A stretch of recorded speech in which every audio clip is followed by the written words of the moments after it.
बदबख्तियाँ छीन लेता है, मोहताजों की मोहताजगी दूर करता है, मजलूम को जुल्म से बचाता है। दुरूद पाक एक ऐसी इबादत है कि इसकी एनर्जी का अंदाज़ा लगाना नामुमकिन है। इसी दुरूद पाक के ज़रिए इंसान रहमत खुदाबंदी तक पहुँचता है। यही दुरूद पाक मोहब्बत रसूल अल्लाह सल्लल्लाहु अलैहि वसल्लम का पैमाना है।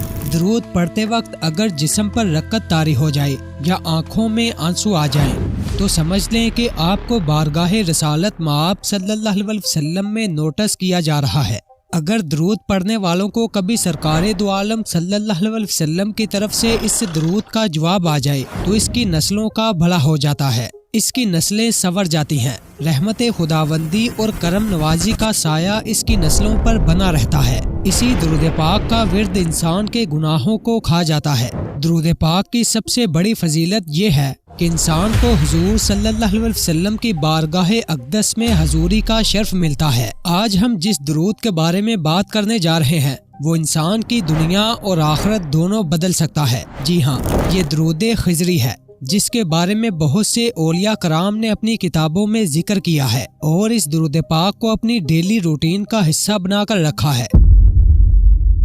नाज़रीन, मौलाए कायनात हज़रत अली अलैहिस्सलाम फरमाते हैं कि इंसान के अंदर एक बहुत बड़ा जहान पोशीदा है जिसकी इंसान को खबर नहीं है। इंसान की ये रूह हजूर अकरम सल्लल्लाहु अलैहि वसल्लम की नूरे अक़दस का हिस्सा है और ये रूह इन्हीं के नूर से रोशन है। ये कायनात भी अपने अंदर बहुत बड़े बड़े राज समेटे हुए हैं और ये राज इसी शख्स पर खुलते हैं जो इन्हें खोलने का तालब होता है। इसी तरह दुरूद खिजरी के राज भी इसी इंसान पर खुलते हैं जो इन्हें खोलना चाहता है। सबसे पहले एक बात जान लें कि हजूर अकरम सल्लल्लाहु अलैहि वसल्लम ही इस कायनात का महवर व मरकज है और ये कायनात इन्हीं के लिए तख्लीक फरमाई गई है। हजूर ही इल्म का शहर है और इल्म की खैरात इन्हीं के दर से नसीब होती है। मुंबा रूहानियत है और रूहानियत के चश्मे भी इन्हीं के दर से बहते हैं। इन लोगों के लिए इन राजों का खोलना इंतहाई मुश्किल और नामुमकिन है जो हुजूर को गलती से अपना जैसा बशर मान बैठे हैं। कायनात का इल्म कुरान पाक में मौजूद है, मगर गौर व फिक्र करने की जरूरत है। अगर आपके अंदर मार्फत अलही की तलब है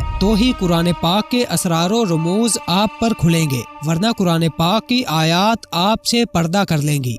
दुरूद खिजरी हजरत खिजर अलैहिस्सलाम से मंसूब है और खिजर अलैहिस्सलाम वो बंदे हैं जो आज तक जिंदा है और क़यामत तक जिंदा ही रहेंगे। 18,000 आलम अल्लाह ताला ने अपने औलिया और अंबिया के परवाज के लिए पैदा फरमाए हैं और हजरत खिजर अलैहिस्सलाम इन 18,000 जहानों और इनकी मखलूक को जानते हैं। इसी वजह से हजरत मूसा अलैहिस्सलाम भी हजरत खिजर अलैहिस्सलाम के पास इन जहानों का राज हासिल करने के लिए गए थे। हजरत खिजर अलैहिस्सलाम की बारगाह में अक्सर वली और फकीर जाया करते हैं और अक्सर दरवेश फिकरा और औलिया अल्लाह के पास हजरत खिजर अलैहिस्सलाम खुद तशरीफ भी लाते हैं। हजरत खिजर अलैहिस्सलाम की औलिया अल्लाह के साथ मुलाकात के कई किस्से किताबों में बंद हैं। जो लोग तालिबे मौला है और मुआरफत के रास्ते की तलाश में है, दुरूद खिजरी इनके लिए एक सीढ़ी का काम करता है। हजरत खिजर अलैहिस्सलाम को ये दुरूद पाक अल्लाह से नसीब हुआ था। यही वो दुरूद है जिसमें 18,000 आलमों की या 18,000 जहानों की चाबियां बंद हैं। दुरूद खिजरी एक ऐसा राब्ता नंबर है या एक ऐसी चाबी है जिसके जरिए बहुत सी उलझी हुई घतियों को सुलझाया जा सकता है। ये इंसान का अपने आप से राब्ता करवा सकता है। यही दुरूद इंसान का राब्ता हजरत खिजर अलैहिस्सलाम से करवा सकता है। इसी दुरूद के वसीले और वास्ते से आप बारगाह मोहम्मद सल्लल्लाहु अलैहि वसल्लम में पहुंच सकते हैं। इसी दुरूद से आप रूहानियत के पोशीदा राज खोल सकते हैं। एक सच्चा मुआरफत अलही का तालब इसी दुरूद पाक से अपनी मंजिल पर पहुंचता है। जो लोग रूहानियत में कदम रखते हैं या रूहानियत की मंजिलें तय कर रहे हैं, इसी दुरूद के जरिए वो हजरत खिजर, मुख्तलिफ अंबिया कराम, औलिया कराम और हजूर अक़दस सल्लल्लाहु अलैहि वसल्लम से मुलाकात का शर्फ हासिल कर सकते हैं। और सबसे बड़ी फजीलत ये है कि यही वो दुरूद है कि आपको मुकामे वलायत तक पहुंचा सकता है, आपको इस मुकाम तक पहुंचा सकता है जिसके बारे में अल्लाह ने कुरान पाक में फरमाया कि वो ला खौफन हो जाता है, इसे किसी चीज का खौफ नहीं रहता और इसकी रूह मालिक हकीकी का दीदार करती है और दीदार अलही के बाद वो इश्क अलही में मुब्तला हो जाता है। मगर इस दुरूद को पढ़ने का एक खास तरीका है जो औलिया कराम से मंसूब है। درود پڑھتے وقت سب سے پہلے جس چیز کی ضرورت ہے وہ کنسنٹریشن ہے۔ کنسنٹریشن یا یکسوئی میں کوانٹٹی میٹر نہیں کرتی بلکہ کوالٹی میٹر کرتی ہے۔ یہ میٹر نہیں کرتا کہ آپ نے کتنی لاکھ دفعہ یہ درود پاک پڑھا ہے، بلکہ یہ میٹر کرتا ہے کہ کتنی یکسوئی کے ساتھ آپ نے یہ درود پاک پڑھا ہے۔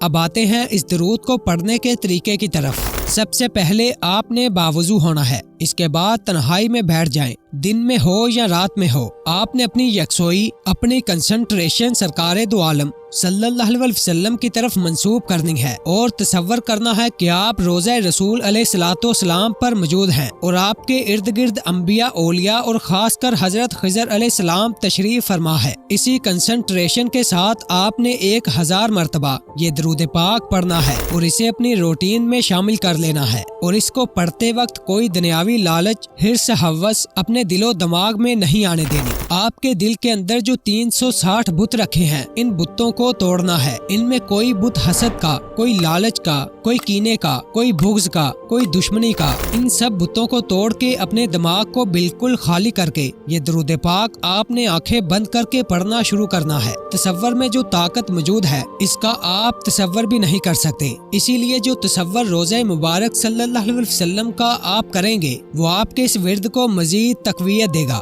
جب آپ اس درود پاک کو پڑھنا شروع کریں گے، پہلے یہ ذکر زبان پر جاری ہوگا اور پھر آہستہ آہستہ قلب کے اوپر ٹرانسفر ہوتا چلا جائے گا، اور ایک وقت آئے گا کہ آپ کا قلب یہ درود پڑھنا جاری کر دے گا اور خوابوں کا ایک لامتناہی سلسلہ شروع ہو جائے گا جو آہستہ آہستہ حقیقت کا رخ لینا شروع کرے گا۔ آپ کو خوابوں میں انٹیوشنز ہوں گی، آپ کو اشارے ہوں گے، آپ کو مختلف چیزیں خوابوں میں دکھائی جائیں گی، اور اگر آپ استقامت کے ساتھ اس درود کو پڑھتے رہیں تو وہ خواب حقیقت میں بدلنا شروع ہوں گے، اور آپ کی حقیقت میں کچھ ایسے نفوس کے ساتھ ملاقات کرائی جائے گی جو ایک عام انسان کے لیے سوچنا بھی مشکل ہے۔ لیکن ایک اور بات بھی ہے کہ جب آپ اس درود کو پڑھنا شروع کریں گے تو شیطان مختلف وسوسے آپ کے ذہن میں پیدا کرے گا، آپ کو مختلف حربوں سے روکنے کی کوشش کرے گا، لیکن آپ نے اس روٹین پر پابند رہنا ہے، کیونکہ شیطان کا اصل مقصد آپ کو حقیقت تک پہنچنے سے روکنا ہے۔ شیطان کا کام ہے کہ آپ کو معرفت الہی تک پہنچنے نہ دے، لیکن آپ نے سفر کو جاری رکھنا ہے، اور یہی درود پاک آپ کی زندگی اور آخرت دونوں سنوارنے کا کام کرے گا۔ آپ کی روح بیدار ہوگی اور اللہ کی طرف راغب ہوگی۔ ایسے ایسے جہان آپ کی آنکھوں کے سامنے آئیں گے